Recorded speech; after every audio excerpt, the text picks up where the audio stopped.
Muito boa noite, muito bem-vindo ao nosso workshop Dominando a Sala Vermelha, e você estará pronto para dominar a Sala Vermelha, ter tranquilidade, atender o paciente crítico, ter aquela leve impressão, ou, melhor ainda, saber o que está fazendo. Se você é colega médico, vamos começar a conversar aqui nos stories aqui, vamos começar a conversar aqui no nosso chat, me diga de onde é que você é, de onde é que você veio. Para quem não me conhece, sou o Dr. Washington Canedo, sou médico intensivista, sou CEO da Uniprovisão, a maior instituição de ensino voltado para médicos relacionado à gestão de carreira médica. Nós estamos aqui para pegar na sua mão e lhe ajudar. Nesse workshop, nós iremos abordar temas específicos da área médica e que vai chegar no seu próximo plantão. Você vai ter que estar preparado. E agora, se você tem aquele leve medo, aquela leve insegurança, ao término desse evento de 3 dias seguidos, vamos acabar com esse medo seu, vamos acabar com essa insegurança e você vai estar pronto, preparado para o seu próximo plantão. Vamos lá, me diga aí, meu amigo, me diga aí, minha amiga, de onde é que você é, de onde é que você veio, como conheceu, como me conheceu. É uma honra estar aqui com você essa noite, uma noite de domingo, né? Parabéns a você que está aqui presente, meu amigo e minha amiga, meus parabéns, domingo aqui presente, online com a gente. Vamos conversar sobre um assunto extremamente importante. Segundo a epidemiologia, nós temos 55% de mortalidade. Hoje nós vamos falar sobre sepsis, certo? Sepsis, choque sepsis, SIRS, vamos falar sobre SOFA, só que nós vamos falar diferente das aulas que a gente está acostumado a assistir nesses cursos que a gente faz para residência, diferente dessas aulas que a gente está acostumado a assistir durante a faculdade. Nós vamos falar o seguinte, o meu objetivo aqui é falar para você, o paciente vai chegar assim, você vai identificar esses sinais, você vai fazer isso, solicitar esses exames, você vai conduzir ele dessa forma. É assim que a gente trabalha, é assim que você deve estar pronto para acabar com medo, acabar a insegurança, estar pronto. Vamos lá, me diga aí. Boa noite a todos, boa noite Angola, Luanda, olha aí, Antônio Francisco, boa noite meu amigo, boa noite. É uma honra ter você aqui com a gente. Boa noite Estevam, boa noite a todos. Hoje acaba o medo do seu próximo plantão. Hoje acaba o medo de tudo. Sabe por que eu falo isso? Eu lembro, na minha época da universidade, né? A gente ficava ali, a gente tinha um preceptor o tempo inteiro junto com a gente ali durante a faculdade, pronto para ditar o que você tem que fazer. Só que quando a gente sai da faculdade, nós saímos sem esse virar de chave, certo? Esse virar de chave de que nós não temos mais ninguém para nos comandar. Você é o comandante daquele barco, você é o comandante daquele plantão, você é um gerente, você é o gestor daquele plantão, responsável pelos pacientes, responsável pela equipe de enfermagem, responsável pelos técnicos, você que comanda aquele plantão e você tem que virar essa chave. Sei que é difícil, para mim foi difícil, para mim foi bem complicado virar essa chave, eu não tive ninguém para me mentorar, ninguém para me guiar naquele momento tão crucial que era o início da minha carreira médica. Isso que eu iniciei em 2016. Então eu estou aqui em uma missão para poder te direcionar, para poder te mostrar e te nortear como você vai se portar, como você vai conduzir, como você vai mostrar empoderamento e confiança para a equipe de enfermagem, mesmo que você seja um recém-formado, tá? Essa é a minha missão. Essa foi uma missão dada por Papai do Céu e eu tô aqui para te mostrar qual é o percurso do sucesso. Mas muita gente me pergunta, Washington, e aí? Como é que você conseguiu chegar a esse ponto? Vou contar um pouquinho da minha carreira, certo? Sou médico, sou formado em Manaus, fiquei um tempo em Manaus, fui para Goiás, assumi gestão de 12 UBS, posteriormente assumi essa gestão de UBS, vi a necessidade de vir para São Paulo e me especializar, fiz terapia intensiva no Einstein. Durante a pandemia, uma chefe minha, doutora Ana Trufelli, me chamou e deu um feedback positivo. Washington, olha, vou ser bem sincero com você, eu acredito que você tem um potencial de gestor, eu vou te direcionar para um MBA, acabei fazendo um MBA em gestão hospitalar, que é um MBA Excelência em Gestão, e aí, vendo a necessidade de buscar mais e mais informações, acabei indo para os Estados Unidos fazendo um fellow na área de urgência e emergência e tive a expertise, a oportunidade de ser por 4 anos consecutivos o médico responsável pela comitiva presidencial. Também estive de frente ao SAMU São Paulo por um bom tempo. Atualmente, sou coordenador médico do setor crítico de um dos maiores hospitais da cidade de São Paulo e agora eu estou aqui para poder te direcionar, para poder te nortear e poder te levar para o próximo passo, que é você ser um chefe de plantão, você saber lidar com todas as patologias, todas as áreas de urgência e emergência que chega no seu plantão. E eu tô aqui para te ajudar. Seja muito bem-vindo, muito boa noite, é uma honra ter você aqui com a gente, certo? Num domingo, certo? 20h20. Amanhã provavelmente muita gente vai ter plantão, mas fala aí, você tá de plantão, tá trabalhando, tá em casa descansando, preparando para a semana que vai ser intensa e eu já digo para você, até terça-feira estaremos intensos aqui fazendo o que é de melhor na medicina. Você vai saber identificar, você vai saber conduzir, você vai saber tratar e é para isso que a gente está aqui. Eu estou aqui para te mentorar, tirar você do estado atual onde você está e levar você para o estado desejado o mais breve possível. Ah, Washington, eu quero ser um chefe de plantão. Ótimo, vamos pegar você no estado atual, vamos fazer uma análise do que acontece com você e vamos te direcionar. Ah, Washington, eu quero fazer uma residência, eu quero fazer um fellow no exterior, eu quero ser médico do SAMU. Vamos fazer isso, você precisa disso, né? Eu não tive um mentor, eu não tive ninguém para me direcionar na época da faculdade, pós-faculdade, e isso tive que aprender ao longo dos passos, certo? Então, vamos lá. É uma honra ter você aqui com a gente, é um prazer, muito boa noite, muito boa noite. Vão ser 3 dias de live, certo? Hoje, segunda e terça-feira, certo? E a aula de amanhã e a de terça estão fantástica. Eu joguei uma enquete no Instagram, o pessoal votou e acabaram votando em uma aula em uma aula de AVC. Como você vai saber conduzir um acidente vascular cerebral, que é a dúvida de todo mundo. Da mesma forma que é a dúvida de todo mundo como conduzir um quadro séptico, certo? É uma honra estar com você aqui e vamos embora lá? Só falando o seguinte, só elencando o seguinte, ao final dessa aula, você terá um material extremamente precioso onde você vai usar, eu tenho certeza, foi um material desenhado por mim, baseado nos atuais guidelines que tem no mercado hoje em dia relacionado à sepse, e esse material, você vai usar esse material nos seus próximos plantões, se não em todo plantão, porque pelo menos onde eu trabalho, chega sepse a todo momento e onde eu trabalho, abre-se protocolos de sepse a todo instante, certo? Esse material vai ser extremamente precioso para você. Vamos embora lá? Bora para a live? Vamos começar agora. Sepse, esse paciente vai chegar no seu plantão e você vai ter que saber conduzir isso, certo? Aqui no início, só falando um pouquinho do que nós iremos abordar, nós vamos falar um pouco, só relembrar os senhores o que é sepse, o que é SIRS, o que é SOFA, o que é QSOFA. Eu sei que é uma coisa extremamente maçante, chata que os senhores viram durante a faculdade, só que eu vou vir com alguns insights valiosos que eu aprendi ao longo dos anos. Talvez esses insights são tão valiosos que é o que a gente não pega, é o que a gente não tem a vivência, né? E aí, devido à vivência, devido a esses insights, você vai saber conduzir esse paciente de uma forma fantástica, certo? Então, vamos lá. Vamos dar seguimento. Sepse. Vamos começar a falar de sepse. Dados epidemiológicos de sepse, certo? Mortes globais. Gente, aproximadamente 11 milhões de pessoas por ano acabam falecendo devido ao quadro de sepse, segundo a OMS. Casos no Brasil, olha só para você ver, 670 mil pessoas por ano, com uma taxa de mortalidade de, pasmem, 55%.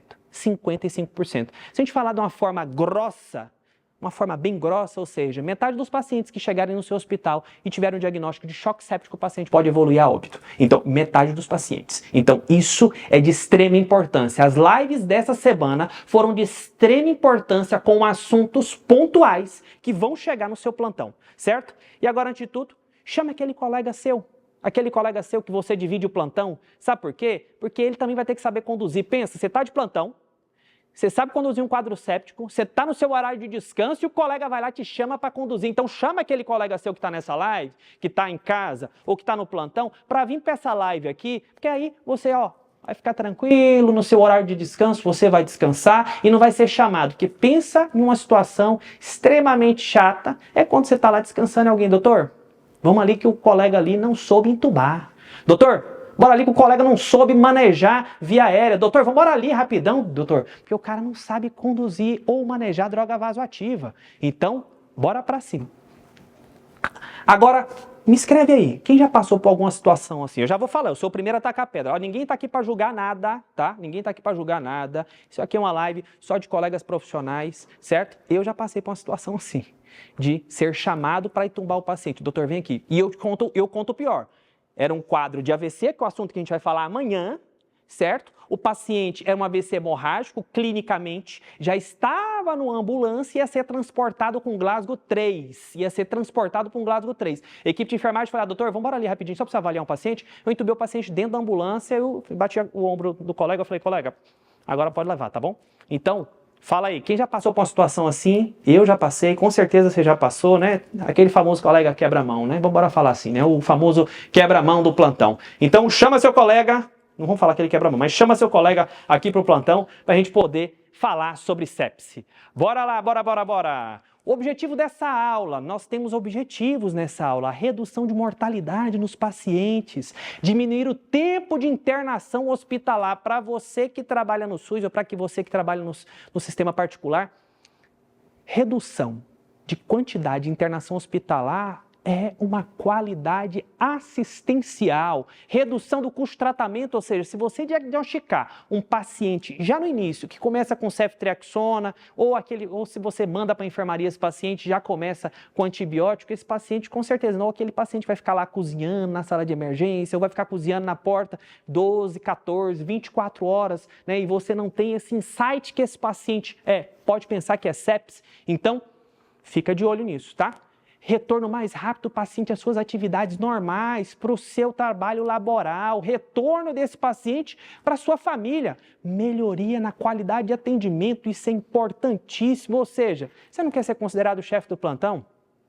Você não quer ser considerado aquele médico que vai ficar ali como referência em uma sala, podendo ajudar outros colegas, ou ficar só na sala vermelha, pensa, parar de atender porta. Você ser o referência da sala vermelha, esse é o sonho de qualquer um, entendeu? Parar de atender 80, 90, 100 fichas a cada 12 horas e ficar conduzido somente os pacientes críticos. E o paciente crítico, o paciente séptico, o paciente com choque séptico vai chegar no seu plantão. Tá, bora lá, definição de sepse, né? Anteriormente a sepse ela era definida como uma infecção associada a pelo menos duas das seguintes condições, ou seja, temperatura corporal elevada ou baixa, frequência cardíaca elevada, frequência respiratória elevada e contagem de leucócitos aumentados. A definição atual, nós temos o quê? Uma infecção suspeita ou confirmada ou aumento de 2 pontos ou mais no score de SOFA, certo? Isso é importante. Definição de choque séptico, que é normalmente quem é os pacientes que vão chegar no setor de urgência e emergência? É o paciente chocado, né? É aquele paciente que normalmente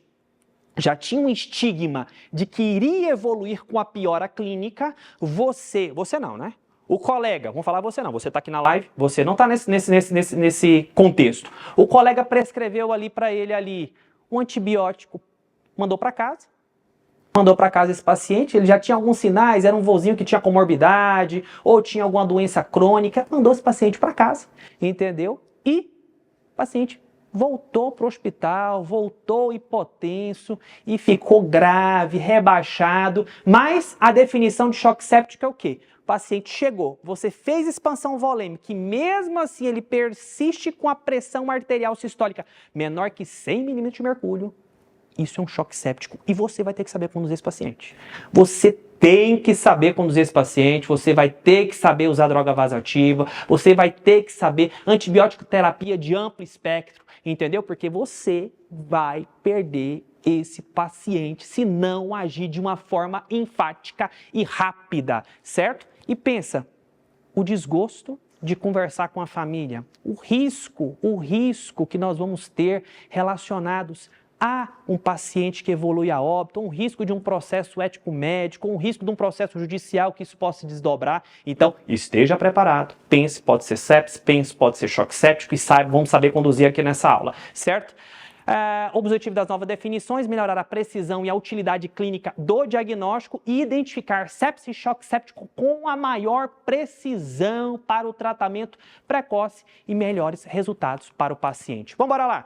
Sepsis versus choque séptico ou choque séptico versus sepse. Sepse é o quê? Sepse, a definição, infecção com disfunção orgânica, ou seja, evidencia uma infecção e ela é acompanhada com alguma disfunção orgânica. E o choque séptico? Nós temos uma infecção com hipotensão refratária. Refratária é o que, Washington? Acabei de falar para vocês aqui atrás. Refratária é a expansão volêmica, né? O paciente vai fazer, chegar no plantão, você vai expandir volemicamente esse paciente. No material que eu vou mandar para vocês, ao final dessa aula, tem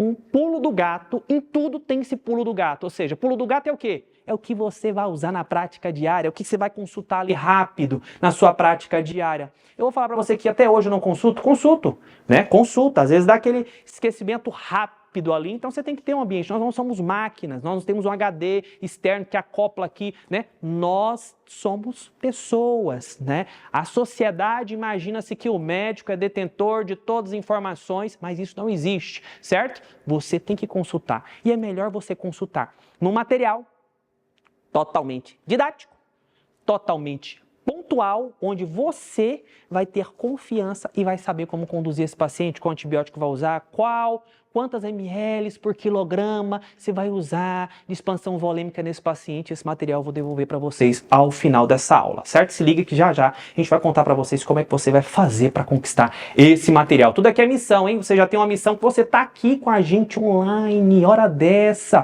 certo? Num domingão. Bora lá. Choque séptico, infecção com hipotensão refratária. É um quadro infeccioso com hipotensão persistente, ou seja, necessidade de droga vasoativa para manter uma pressão arterial média maior que 65 milímetros de mercúrio. Ou seja, meu Deus, eu não sei usar noradrenalina. Você tem que saber usar noradrenalina. Você vai ter que saber programar bomba. Não terceirize, não terceirize. Eu sempre falo isso para os meus alunos, né? Tivemos mais de 1.100 alunos. Não terceirize isso para a equipe de enfermagem.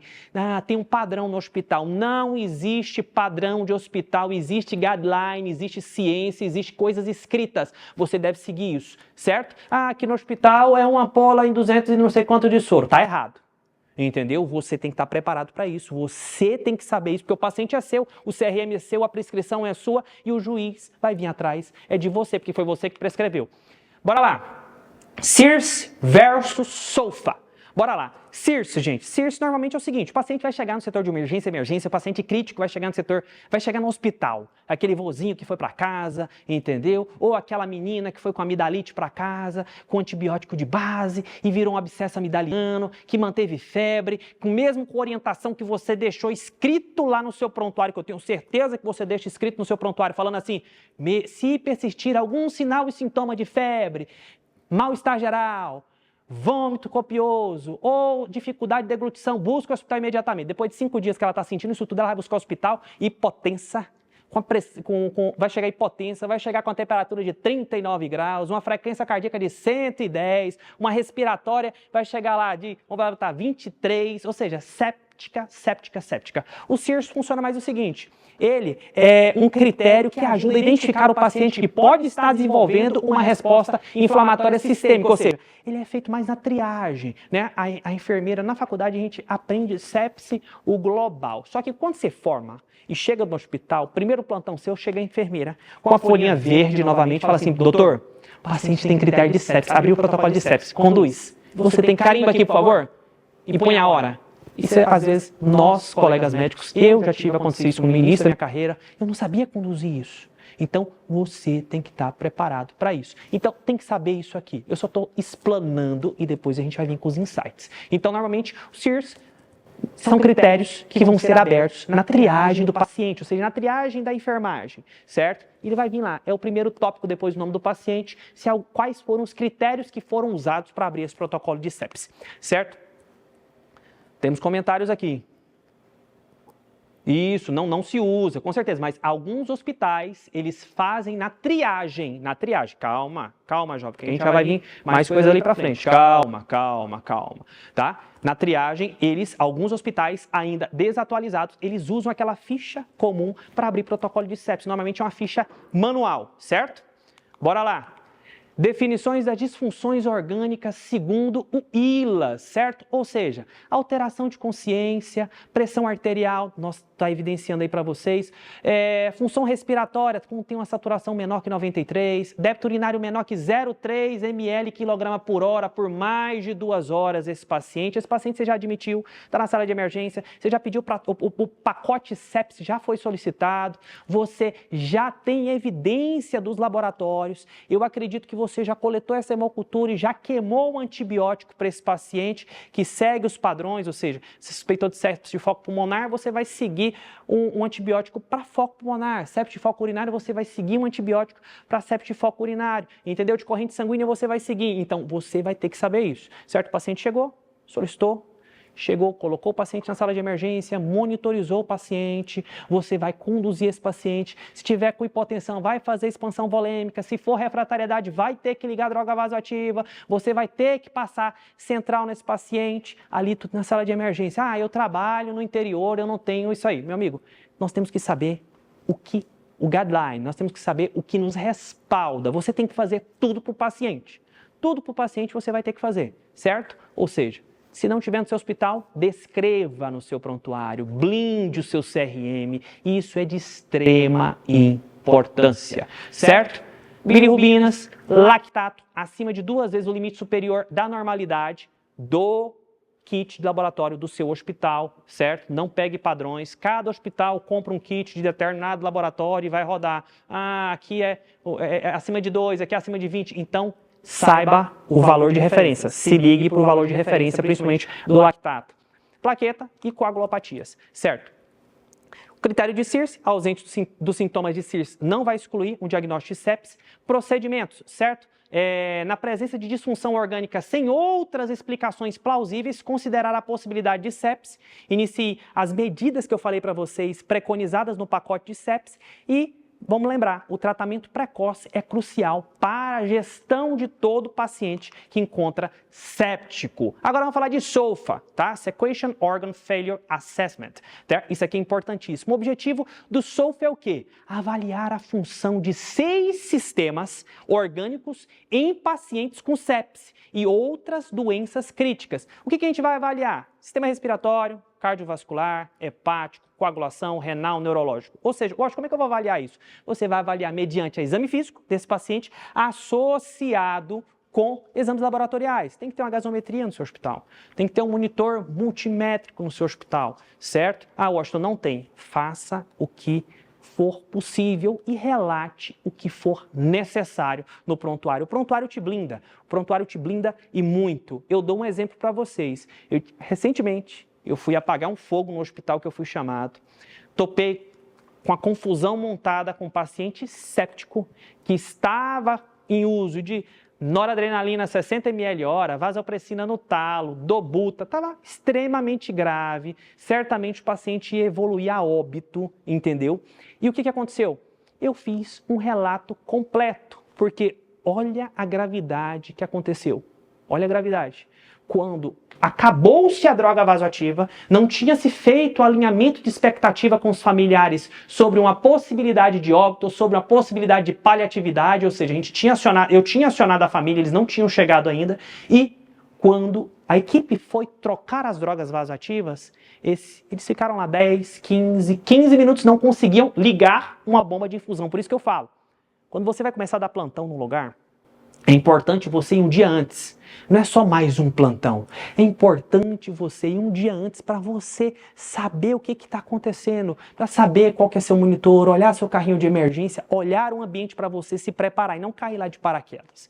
Isso é importante. Isso é importante você fazer, certo? E aí, o paciente evoluiu o quê? O pessoal tentando trocar droga vasoativa, o paciente parou, né? Fizemos investimento full, o paciente retornou à circulação espontânea, mas bem pior do que estava, com certeza, já estava gravíssimo, não tinha não tinha, na medicina, não tinha prognóstico para ele, mas mesmo assim, devido à ausência de um alinhamento familiar sobre a gravidade desse paciente, o que a gente fez? Estocou essa parada, como tinha que tocar, deixou-se as drogas vasoativas ligadas, chamei a família para conversar e eu relatei tudo no prontuário. Deixei tudo relatado.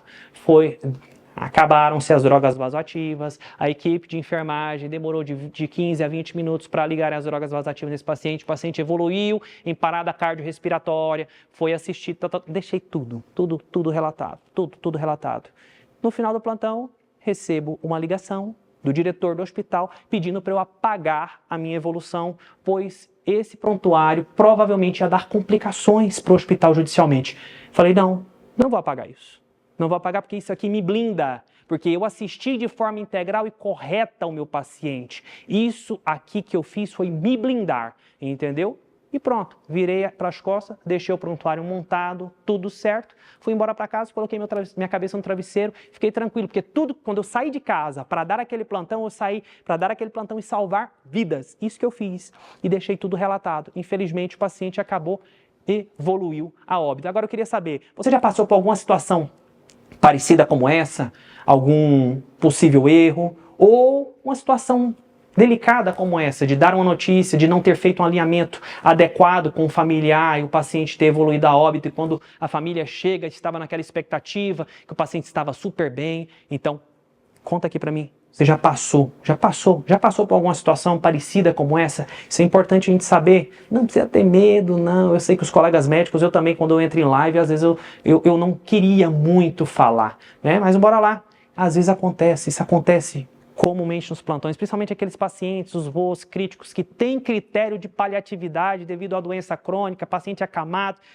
Você pega aquele plantão, ninguém conduziu de forma adequada aquele paciente, não teve uma indicação adequada no cuidado paliativo, o paciente evoluiu a óbito, não tinha uma possível indicação de reanimação, né? Então, quando a família chega, está naquela expectativa de 100% que o paciente vai voltar para casa, vai voltar a fazer as atividades habituais, mas a gente sabe que esse paciente não vai voltar, né? Então, eu sempre prezo pela transparência com os familiares e sempre prezo com alinhamento de expectativa. Alinhamento de expectativa é a melhor solução para todos os problemas relacionados à judicialização. Trazer a família para próximo de você, discutir o prognóstico desse paciente, discutir o que foi feito, seja transparente. Eu aprendi em um grande hospital aqui em São Paulo uma situação como essa, né? Sendo funcionário deles, que a transparência e a verdade com os familiares e com o paciente, caso for possível, evita muito o processo judicial.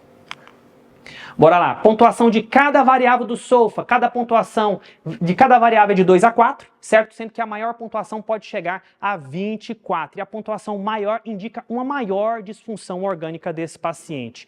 Importância do SOFA, avaliar a gravidade da disfunção orgânica, auxilia na tomada de decisão clínica, ou seja, necessidade de internação em terapia intensiva, uso de suportes ou outros suportes. Mas assim, normalmente quando o paciente chega grave, o paciente chega com sepsis no seu plantão, paciente séptico, né?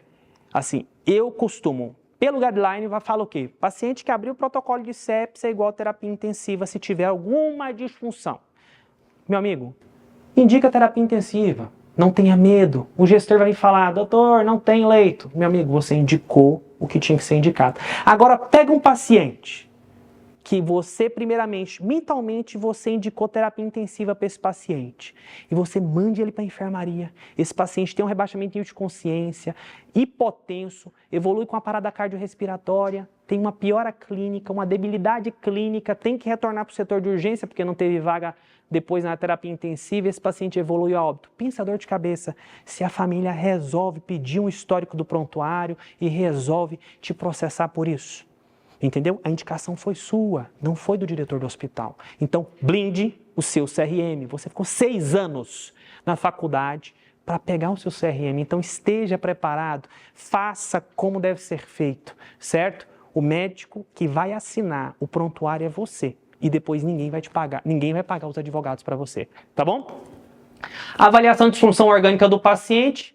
o SOFA, tá? Limitação do SOFA, o uso restrito de exames laboratoriais num determinado hospital que você talvez não tenha acesso. Normalmente, hospitais do interior é difícil você ter uma gasometria. Eu trabalhei no interior, entendeu? No início da minha carreira, eu trabalhei no interior e às vezes não tinha de forma alguma a gasometria. Às vezes não chegava a não ter hemocultura. Isso é comum e tá tudo bem se acontecer no seu hospital, entendeu? Tá tudo bem, eu não vou dar plantão lá. Às vezes você precisa dar plantão nesse local. Às vezes devido à sua parte financeira, você precisa dar plantão nesse hospital. Então, é normal isso acontecer, é normal, às vezes, você não conseguir fazer todo o score, você não conseguir fazer toda a avaliação desse paciente devido a essas variáveis que estão no seu plantão. E o importante, se isso acontecer, relate no prontuário. Deixe tudo relatado no prontuário. Bora lá. As definições de sepse antes da atualização de 2016. Sepse era definida como uma resposta inflamatória sistêmica, CIRSE. Somente isso, tá? Características que nós temos. A causa, resposta do hospedeiro a uma infecção suspeita ou confirmada de qualquer origem. E o efeito que nós temos, infecção desencadeava uma resposta imunológica exacerbada com disfunção orgânica distante do foco infeccioso. Temos o sepse 2, que eu não vou entrar, que foi de 1992, vou passar para o próximo. E agora, como a gente vai diagnosticar sepse? Né? É o feeling clínico de nós como colegas que trabalham no setor de urgência, nós colegas que trabalham na porta. É o feeling clínico, né? Se a gente suspeitar de um paciente que tem algum sinal e sintoma que fecha critério para sepse, a gente abre o protocolo de sepse. A gente costuma dizer que no hospital, qualquer pessoa pode abrir um protocolo de sepse, até inclusive o segurança que está passando ali no setor de urgência e emergência, está passando na porta do paciente e fala, aquele paciente ele pode ter sepse. Você vai lá e abre o protocolo de sepse, ele pode abrir. Cabe ao médico continuar, cabe ao médico fechar. E lembra, é seu carimbo que está ali. Então, a gente tem que fazer isso, a gente tem que identificar os sinais e sintomas de um quadro infeccioso e poder direcionar esse nosso paciente. Bora lá, sinais e sintomas clássicos e sinais e sintomas clínicos do nosso paciente. Febre, taquicardia, taquipneia, hipotensão, alteração do estado mental, sinais de infecção localizada. Então, isso vai nos nortear. Bora lá, temos o KSOFA agora, certo? Isso é importantíssimo, tá? O KSOFA, o que significa essa base toda? Eu tenho uma hipotensão, né? Eu tenho uma pressão arterial sistólica menor que 100 milímetros de mercúrio, eu tenho alteração do estado mental do nosso paciente, eu tenho uma taquipneia, ou seja, mais de 22 incursões respiratórias por minuto, e eu tenho uma alteração, né, que vem pegando a base dessa figura que mostra uma alteração importante. Eu tenho um score, né, que tem maior de 2 critérios que sugerem um risco ou uma gravidade no nosso paciente. Bora passar? Agora vamos falar da parte importante, certo? Muita gente, eu posso dizer, muitos colegas saem da faculdade sem saber qual a rotina laboratorial do protocolo de sepse. Isso é sério, isso acontece, é comum, porque na faculdade, muitas vezes, que segue o sistema tradicional, ela é focada somente no global e não o que a gente vê clinicamente, não essas pegadas, não essas situações que a gente pode encontrar no nosso paciente, certo? Vamos lá. Quais exames você vai solicitar? E aí, não confie. A enfermeira vai mostrar para mim. O meu protocolo de sepse do hospital pode vir descrito. Não confie. Você tem que saber o que tem que ser solicitado, porque às vezes talvez você vai trabalhar no hospital particular que não quer pedir um exame determinado pensando em custo. Pensando em custo, isso é comum. Eu coordenei um hospital particular, né? E tudo era pacotizado. Você não poderia sair do pacote. Você não sai do pacote. O pacote sepse só solicita isso. Pacote AVC, você só solicita isso.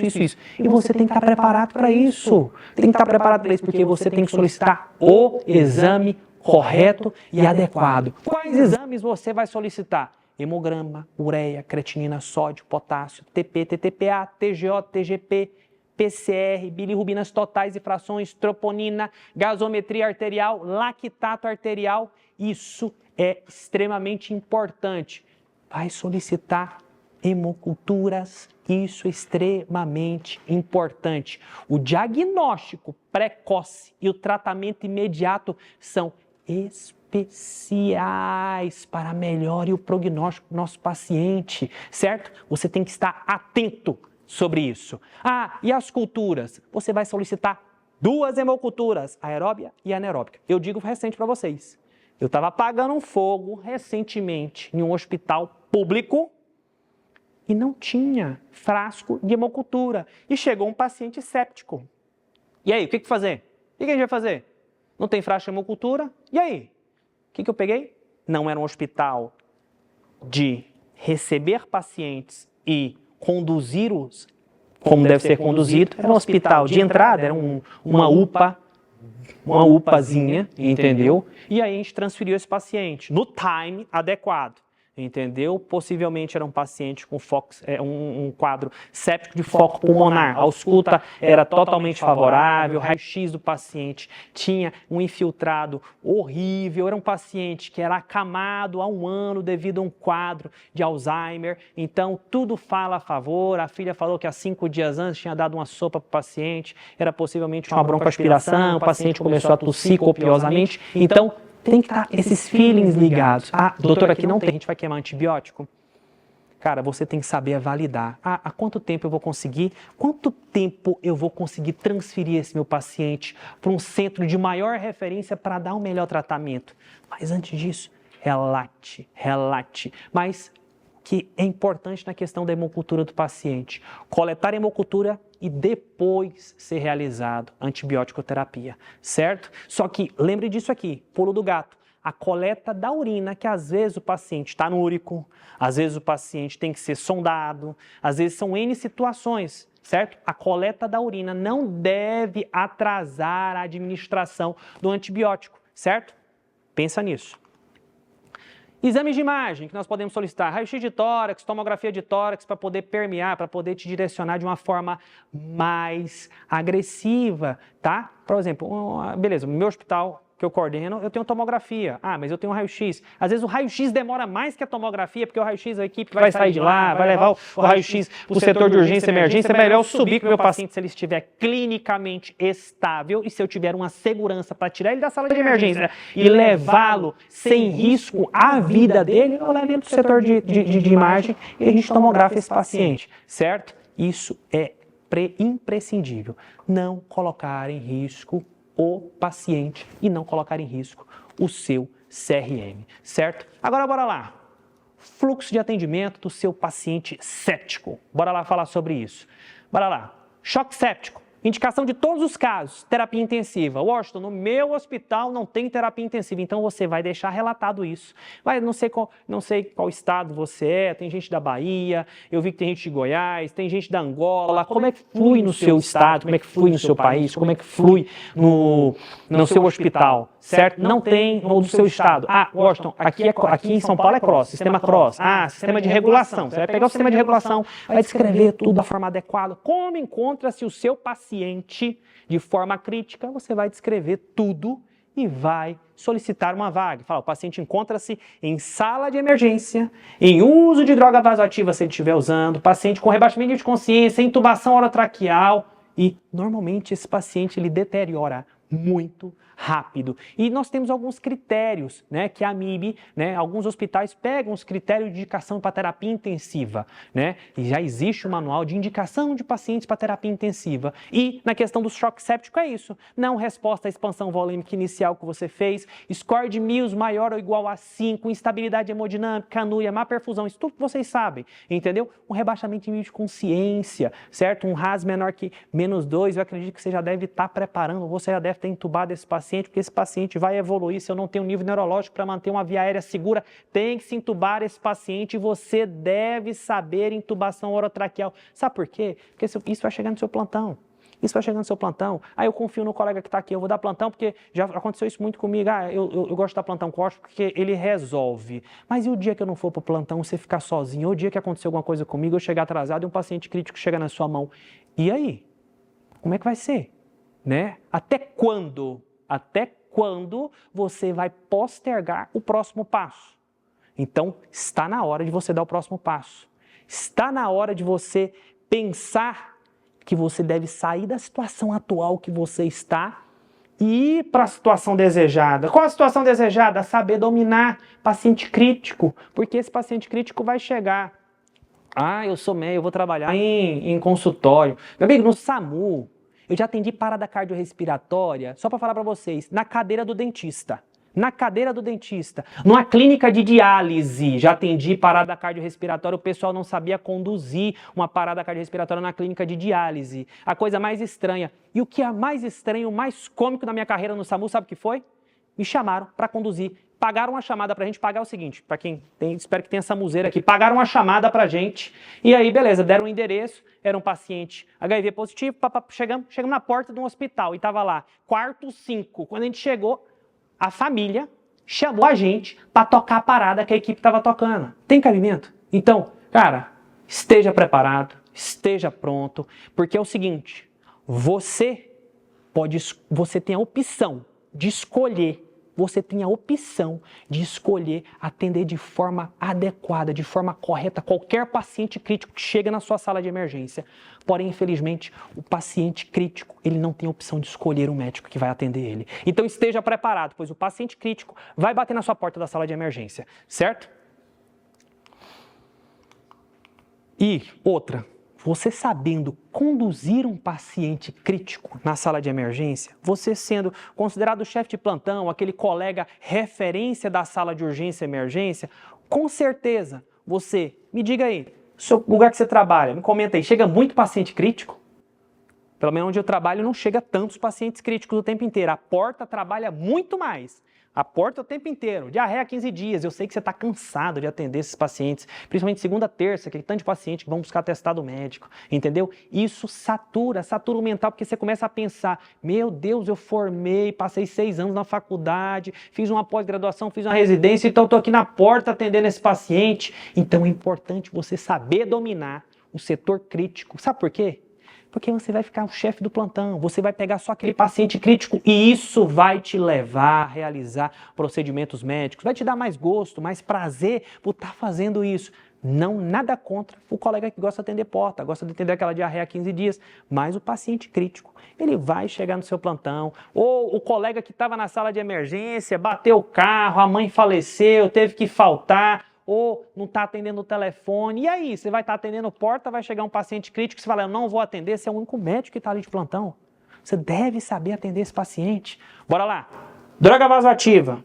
Medo de muitos colegas. Eu já vi colega, eu não sei ligar droga vasoativa. Você pega um plantão que o paciente está lá 12 horas, com nora 10, 15 ml hora no periférico. O intensivista ou médico de emergência quase morre naquela hora, né? Porque ali já necrosou dali para trás, ali já era tudo, entendeu? Então, aqui é assim. Ligou droga vasoativa, é igual a separar material para acesso venoso central. Você tem que saber acesso venoso central, você deve saber conduzir uma via aérea, você deve saber via aérea difícil, deve saber drogas vasoativas, você tem que saber conduzir droga vasoativa, porque senão o paciente vai falecer na sua mão. Agora imagina, se fosse um familiar seu, pensa, faça a seguinte pergunta, você é o médico que desejaria atender o seu familiar crítico na sala de emergência? Então, se a resposta for não, chegou a hora de se profissionalizar, chegou a hora de mudar, chegou a hora de guiar e criar e triar um caminho adequado.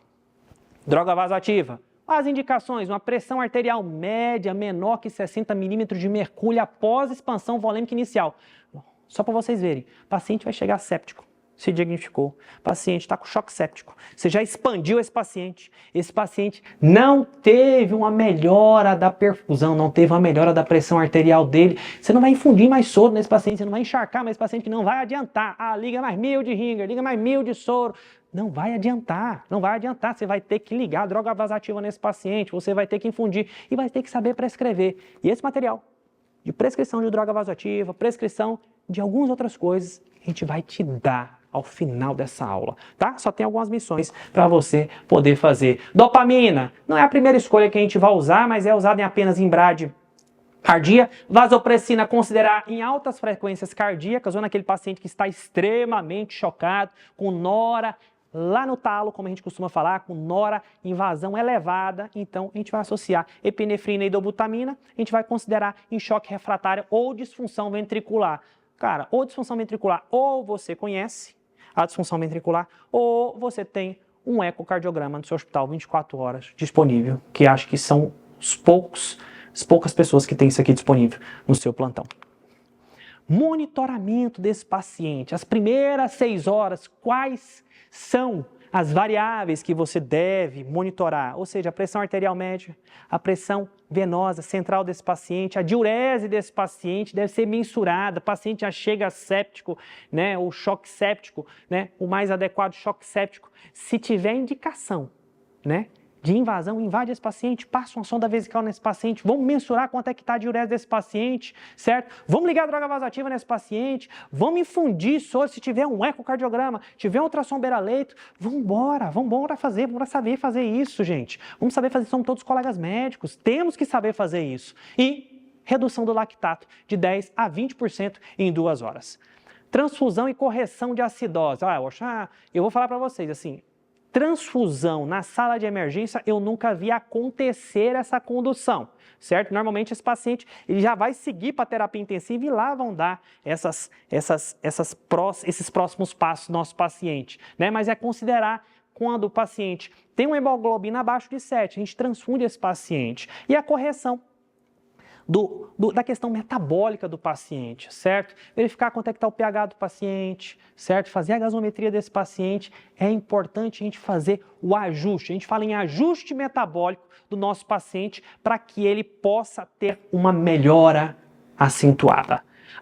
Corticoide, importante. Eu não uso corticoide, eu uso corticoide. Cara, corticoide extremamente importante, pode ser utilizado já no início desse paciente que chega no setor de urgência e emergência. A função dele é indicada principalmente em choque refratário. Eu uso nos meus pacientes assim que eles chegam e fazer o controle glicêmico desse nosso paciente. Manter uma glicemia de 140 a 180 é importantíssimo, tá? Principalmente, beleza, o paciente chegou com rebaixamento de consciência, você não tem suspeita? Cara, já diz a literatura, você pode fazer um push dose de glicose hipertônica nesse paciente caso você não tenha um glicosímetro disponível no seu plantão.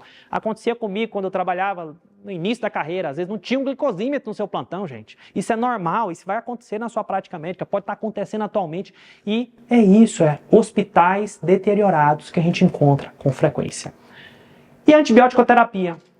Você deve saber conduzir antibiótico, certo? Este é o grande ganho que eu vou dar para vocês ao final dessa aula agora, certo? Não dá para me dar uma aula de antibiótico aqui para vocês, porque chega a ser impossível a gente falar amplamente de todos os antibióticos, certo? Mas eu preparei um material precioso, extremamente precioso, focado nos atuais guidelines que nós temos hoje para te direcionar.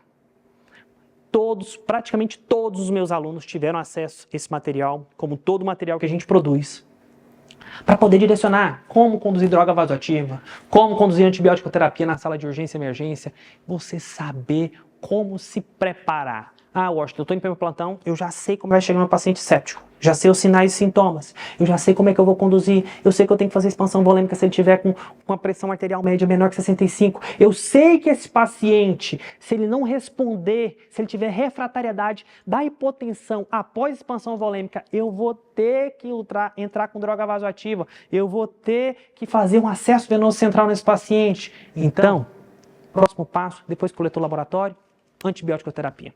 Isso é o material, essa é a minha entrega para vocês ao final dessa aula. Mas para você ter acesso a esse material, nosso time vai colocar aqui agora, no chat, tá? Vamos colocar aqui agora um grupo específico para a aula de hoje, certo? Onde você vai se direcionar para esse grupo e lá nesse grupo você vai captar, você vai pegar esse material para você usar no seu próximo plantão. Eu tenho certeza que você vai precisar desse material. Se não for amanhã, é agora no seu plantão. Eu tenho certeza que tem alguém aqui que está de plantão. Entendeu?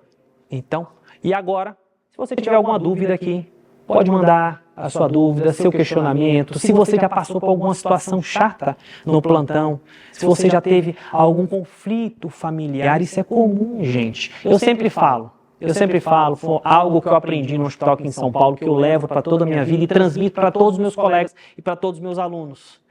Transparência com o familiar.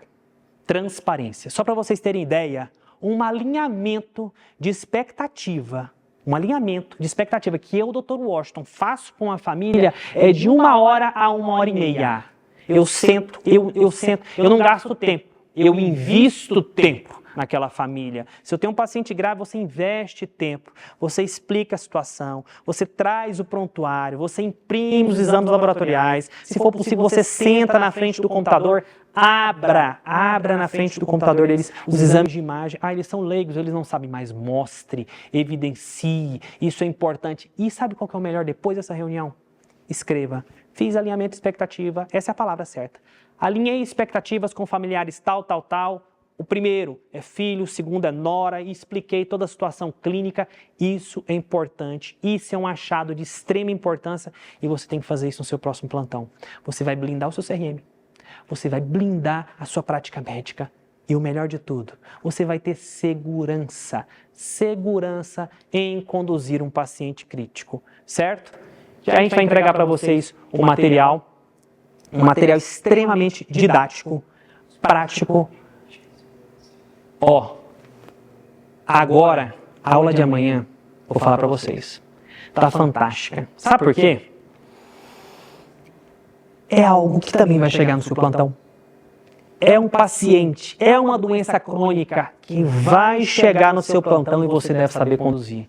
Vou passar um teaser agora, um paciente crítico que eu atendi, entendeu? Uma paciente que chegou no meu plantão com um delta T de aproximadamente 10 a 15 minutos. A gente pegou essa paciente, a gente tomografou, vocês vão assistir no vídeo, todo o percurso. Nós fizemos o percurso do cliente, da chegada, do diagnóstico até a trombólise. E você deve saber trombolizar um paciente com AVC. Soltei uma enquete lá no meu Instagram, vocês preferem de AM ou AVC? Acabou ganhando AVC. Por quê? É uma das doenças mais graves, é uma das doenças que mais mata e o pior de tudo, os colegas têm medo de trombolizar. E quando você não tromboliza um paciente com AVC, você entrega para a sociedade um paciente que pode ficar acamado, é um paciente que vai ficar sequelado, é um paciente disfuncional e vai acabar evoluindo a óbito devido a outras situações. Então vamos embora lá, a gente vai rodar o vídeo agora, se liga aí. É um paciente com AVC que chegou no nosso plantão. Senhora, a senhora sabe onde é que a senhora está? Ela acabou chegando pra gente aí, ela estava na igreja. Qual o seu nome? Certo, essa paciente estava na igreja. A senhora consegue levantar as duas mãos para mim? Era num domingo. Só levantar a mãozinha. Consegue levantar? Para um ponto de ônibus, estava consegue apertar pessoas. O meu dedo? De repente ela teve. E aqui, a senhora consegue apertar minha mão? Hemiplegia, paciente, você pode ver que a paciente consegue levantar as duas mãozinhas? Isso aí depois foi do exame físico, a gente começou a filmar depois do exame físico dessa paciente. A paciente permaneceu hemiplégica. Levanta os pezinhos. Heminegligente à direita, certo? A gente pegou essa paciente dessa forma, básica, global, né? Infelizmente a gente não tem o áudio desse vídeo aí. Agora essa paciente, né? Conduzimos ela da forma mais adequada que tem que ser, seguindo todos os parâmetros possíveis e como é seu nome? Conseguimos devolver essa paciente. O nome da senhora? De forma funcional da sociedade. A gente estava levando ela à tomografia, pode ver que a gente fez todo o percurso dessa paciente, a gente tomografou essa paciente, a gente viu que não tinha sinais ou pontos hemorrágicos nessa paciente e não tinha nenhuma contraindicação, você deve saber contraindicação para trombolizar um AVC, certo? A gente pegou essa paciente, depois que a gente fez essa tomografia, acabou levando essa paciente para o setor de emergência, prescrever malteplase, coletamos em rotina laboratorial agora e o restante em 1 hora. Preparando a alteplase, voltando para a alteplase e fazendo essa trombólise. Pode ver que levanta esse bracinho. Uma alteração que solta, segura. Não solta. A não realização do trombólise. Vamos levantar esse braço aqui. Né? Paciente levanta para mim. 24, segura. Ou seja, um NAI de altíssimo. Já na chegada foi prescrito Actilise, realizado já o bolo. Você tem que saber quanto é que você vai fazer, certo? quanto é que você vai fazer e depois quando é que você vai colocar em bomba de infusão. Isso você deve saber, porque o paciente vai chegar no seu plantão e você vai A senhora tá me agora, ouvindo? a partir de amanhã, Tudo o bem? paciente funcional, Hã? certo? E aí, depois de algum A senhora tempo, tá no a hospital. paciente que estava afásica normalmente A senhora já consegue estava levantar o braço? conversando, já estava A senhora consegue recuperando o levantar nível o de braço? consciência. Pode ver, ó, Ótimo. mexendo o membro Vamos levantar os dois superior bracinhos? direito, É. logo após a infusão direito. em bolos do trombolítico, certo? Isso assim é fantástico Levanta o de braço acontecer, isso a gente salva vidas, levantar esse aqui a gente também? traz um paciente segura, sustenta. funcional para a Maravilha, sociedade. efetivo. Nós, Pode abaixar o como bracinho, médicos, baixa o temos bracinho. essa função. Vamos E ver. aí, paciente, já levantando Levanta os o dois bracinho membros. pra mim. Felizmente vocês não estão Levanta ouvindo o o braço. vídeo, mas tem lá no meu Instagram esse vídeo, certo? Ela já conversando, perguntando o que está acontecendo, porque ela lembra que ela Maravilha, estava bom na joia. igreja e posteriormente ela acordou no hospital e não estava entendendo o que tinha acontecido. Só para você ter ideia, o delta T, ou seja, o tempo, o ictus dela foi de 15 minutos. O tempo do déficit, a chegada no hospital, extremamente 15 minutos. A gente deu o diagnóstico, tomografamos o paciente, trombolizamos a paciente e em menos de 2 horas, o paciente estava verbalizando, extremamente funcional, né? Foi para terapia intensiva para vigilância, né? Foi realizar todo o screening para saber por que ela tinha sofrido um AVC, foi cardioembólico, certo? E paciente funcional e na sociedade. Então amanhã nós iremos falar sobre acidente vascular encefálico e você deve saber. Agora, se você está pronto para estar amanhã, é uma honra estar aqui com você. Tira um print dessa tela, marca eu no Instagram, Washington_Canedo, certo? Que você vai ser bonificado ao término dessas 3 lives. Coloca no Instagram, marca a gente, vai ser uma honra poder te compartilhar lá. Amanhã chama seus colegas para virem para cá, porque você não vai ficar com os quebra-mão, não. E ó, a partir de hoje, ó, ninguém mais vai chegar a isso aqui, mas se for possível vai saber, Merivan, que foi que eu tomei o plantão inteiro, tá bom? Foi uma honra estar aqui com vocês. Entra no grupo, vamos direcionar aí, ó. Acabamos de colocar o link aqui, ó, tem um link aí com o grupo. Entra no grupo, a gente vai direcionar o PDF para vocês hoje ainda, de todo o material de antibiótico-terapia. Boa noite, foi uma honra estar aqui com vocês. Vejo vocês amanhã. Marca no Instagram, bate um print, entra no grupo, traga colegas amanhã, 20h20, estarei aqui com você para você dominar a sala vermelha, sair da porta e ser muito bem mais remunerado. Foi uma honra estar aqui com vocês, uma boa noite, um bom descanso e até amanhã às 20h20.